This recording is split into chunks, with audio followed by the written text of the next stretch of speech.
was a woman dying from a terminal illness. But to the man I loved, I was nothing. Even when I was alone in a hospital bed, begging for help, he was too busy fooling around with someone else. In a private hospital in Hai Chen, Tony Carmel snapped the medical file shut, his face stern. Julia Lopez forced a faint smile. "Please keep my condition confidential," she said. Julia Lopez gripped the icy handrail as she made her way down. "Tell Jason Smith about her illness? Forget it. He was the same boy from 9 years ago now. He couldn't stand the sight of her." Julia Lopez stood at the hospital's entrance, watching snowflakes tumble down. She pulled her scarf tighter inside softly. At the bus stop, she took out the diagnosis slip, stared at it for a second, then tossed it into the trash can. Back home, she poured out a handful of colorful pills and swallowed them with warm water. The heater hummed to life, and finally, warmth seeped into her bones. Julia Lopez dialed that all-too-familiar number. Once. Twice. By the 8th try, the line finally connected. Her eyes lit up instantly, and her voice cracked with emotion. Jason Smith frowned as the woman's voice came through the phone. "Never seen snow before? You're in your 20s, try acting like it. I'm hanging up." Julia Lopez spoke carefully. "Tomorrow's New Year's Day. You'll be at home." Jason Smith hung up mid-sentence. The dial tone buzzed in her ears as she slid down to the cold floor, shoulder-shaking, sobs spilling out. Jason Smith didn't return until a full week later. Julia Lopez hadn't expected it. When she saw him at the door, the pills in her palm suddenly felt scalding hot. Without sparing her a glance, Jason Smith walked straight to the study. Julia Lopez hurried to put away the pills and rushed after him. Just as she reached the door, it opened. Jason Smith stepped out holding a file. Julia Lopez froze, unsure how to react. Jason Smith looked at her frail figure and frowned. "Who are you putting on this act for?" Julia Lopez caught the disgust in his eyes and blurted out, "No." "Jason Smith, I went to the hospital." His phone rang. A soft female voice came through clearly. "President Jason, the banquet is about to start." He murmured a reply, but Julia Lopez could hear the tenderness in his tone. Jason Smith brushed past her, picked up his bag, and said coldly, "If you're sick, go see a doctor. Don't come to me. I can't fix you." The door slammed shut behind him. Julia Lopez whispered into the emptiness, "I did see a doctor. He couldn't fix it either." Silence closed in around her. Only the wind and snow tapping at the windows answered her like the quiet sobs of a woman.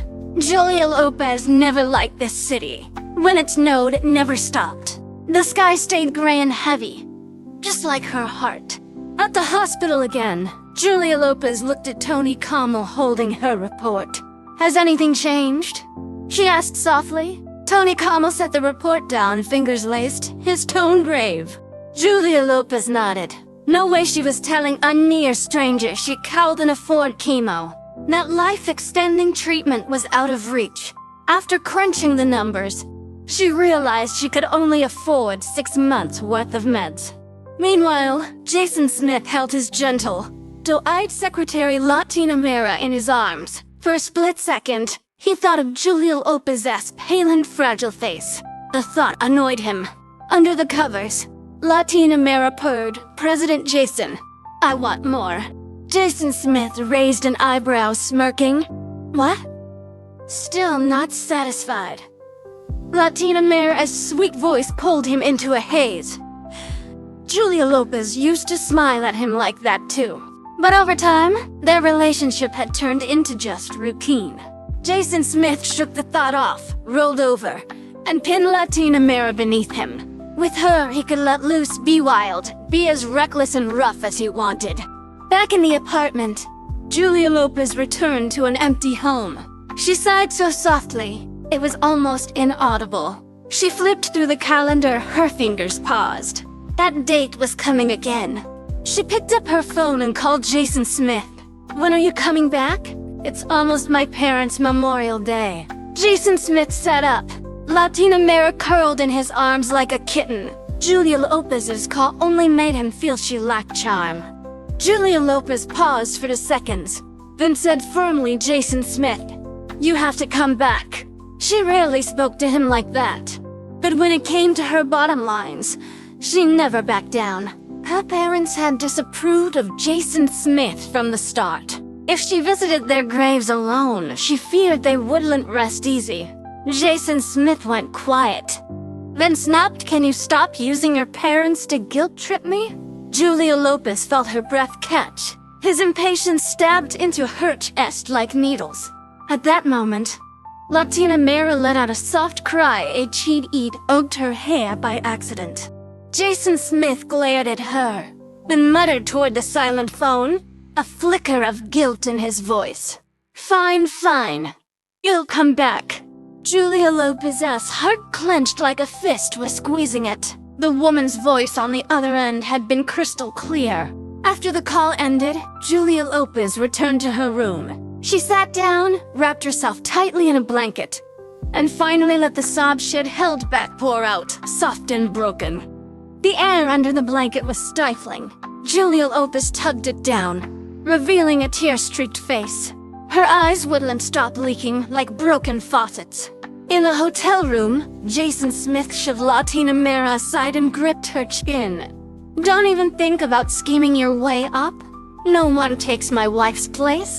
As he left without looking back, Latina Mera clutched her stomach, seething with hate. She pulled out her phone and made a call. Jason Smith drove aimlessly through the city. The more he thought of Julia Lopez's unyielding attitude, the more it irked him. Everyone else bent over backward to please him, but not her. After all these years, her calm detachment made her feel flavorless, like flat soda.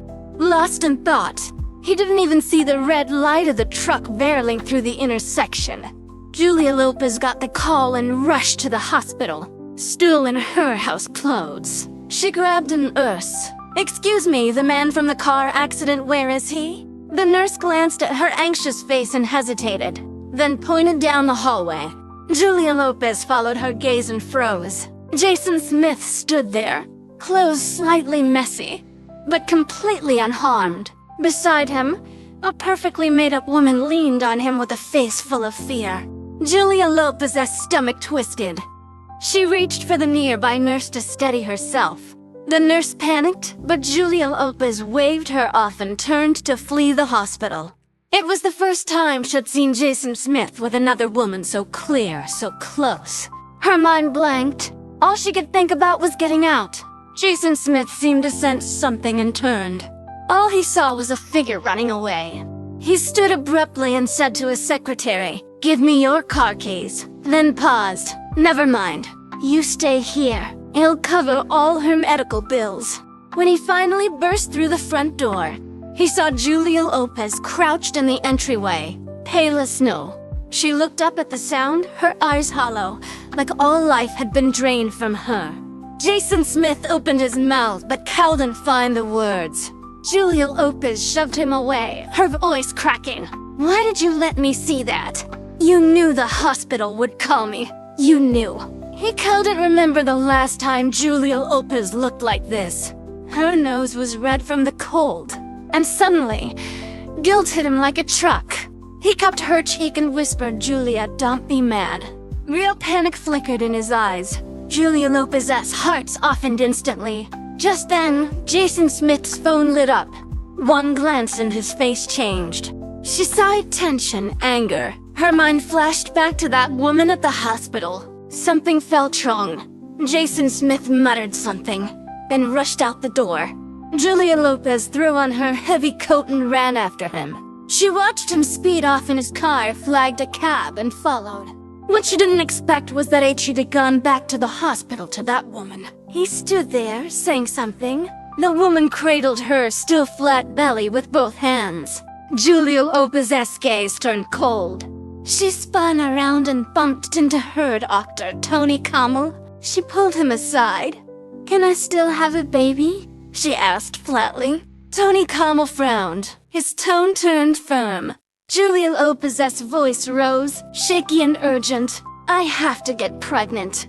If you can't help me, I'll find someone who can. Tony Como glanced around, his voice shut for once. You're free to switch doctors, but let me remind you, life only gives you one shot. Julia Lopez's eyes turned red. What do you know? She shouted, then ran out of the hospital. From afar, she saw them standing together. Her legs gave out, and she leaned against the wall, fighting back the rising sorrow. Still, tears blurred her vision. Jason Smith, after 9 years? How did we end up like this? Her frozen fingers trembled as she typed a message. Somewhere else, Jason Smith watched Latina Mara sobbing. His voice turned cold. Abort it, Latina Mara. Jason Smith knew the rumors. A successful man his age with no children. People would talk, say he was broken, but he didn't care. Outside flings were just that, flings. The real one. There was only ever one. So no one, not even Latina Mara, would have his child. Latina Mara's eyes went wide. After all she'd done, this man could still be this cruel? Her gaze darted to the far corner. Her body shook with rage. Jason Smith didn't notice. He just looked down at his phone and said, "I'll book you the appointment right now." His words cut off. He stared at the message on his screen, pupils contracting. 7 simple words, Jason Smith. Let's get a divorce.